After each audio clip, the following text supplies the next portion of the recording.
ఈరోజు నేను పిల్లల కోసం ఒక కొత్త రెసిపీ అండి, స్నాక్ ఐటము. ఇప్పుడు చూడండి, నేను మీకు చూపిస్తుంది దోశ బ్యాటర్ అండి. మనం దోశ బ్యాటర్ ఎలా అయితే కలుపుకుంటామో అదే విధంగా కలుపుకోవాలి.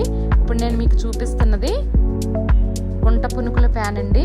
దీన్ని మనం ఒక క్లాత్కి ఆయిల్ రాసి ఆయిల్తో మనం ముందు క్లీన్ చేసుకోవాలి. తర్వాత చూడండి, నేను బ్రష్తో ఎలా అయితే స్ప్రెడ్ చేస్తున్నానో అదే విధంగా మనం దోశ బ్యాటర్ని స్ప్రెడ్ చేసుకోవాలి. ఇలా మొత్తం అంతా స్ప్రెడ్ చేసుకున్న తర్వాత ఇప్పుడు మనం కొద్దిగా అండి, ఎక్కువ అవసరం లేదండి, ఒక్కొక్క డ్రాప్ వచ్చేలాగా మనం ఆయిల్ వేసుకోవాలి. మనకి దోశ బ్యాటర్ కొద్దిగా ఆరిన తర్వాత ఇప్పుడు చూడండి, సెకండ్ రౌండ్ మళ్ళీ నేను స్ప్రెడ్ చేస్తున్నానండి. ఈ విధంగా స్ప్రెడ్ చేసుకున్న తర్వాత చూడండి 10 to 15 మినిట్స్కి మనకు మొత్తం అంతా చూడండి ఈ గప్చుప్ తయారవుతుందండి. చూడండి, మనం ఇలాగ టూత్ పిక్తో మనకి ఇలా పైకన్నా వస్తుంది, లేదంటే మనం ఫింగర్ పెట్టి సైడ్కి ఇలా అన్నా వస్తుందండి. ఇప్పుడు చూడండి, నేను తీసి మీకు చూపిస్తున్నా కదా. ఇప్పుడు చూడండి, మరొకటి తీసి చూపిస్తున్నాను. చూసారా, ఈ విధంగా మనం అన్నీ కూడా ఈజీగా మనం తీసుకోవచ్చండి. ఈ విధంగా తయారు చేసుకోవచ్చు. ఇప్పుడు చూడండి, దీనికి ఫిల్లింగ్ కోసమని నేను కొద్దిగా క్యారెట్ తురుము, చిన్న ముక్కలుగా కట్ చేసుకున్న ఆనియన్స్, 1 లేక 2 గ్రీన్ చిల్లీస్ని చిన్న ముక్కలుగా కట్ చేసుకొని వేసుకోవాలండి.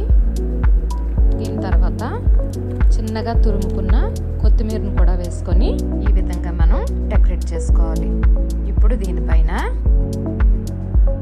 చిన్న ముక్కలుగా కట్ చేసుకున్న కీరాను కూడా వేసుకొని ఈ విధంగా డెకరేట్ చేసుకోవాలి.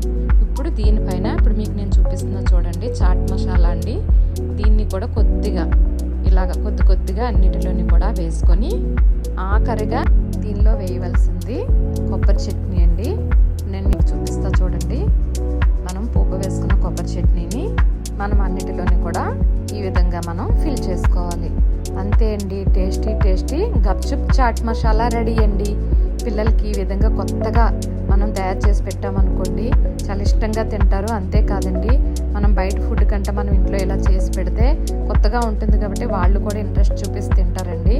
మీరు కూడా ట్రై చేసి ఎలా వచ్చిందో కామెంట్ సెక్షన్లో కామెంట్ చేయండి. నచ్చితే లైక్ చేయండి, షేర్ చేయండి. గప్చుప్ చాట్ మసాలా రెడీ అండి. నేను మా పిల్లలకి చేసి పెట్టాను, చాలా బాగుందన్నారు. ఇదే విధంగా ఇవే గప్చుప్పులతో మరొక వీడియోతో మీ ముందుకు వస్తా అండి.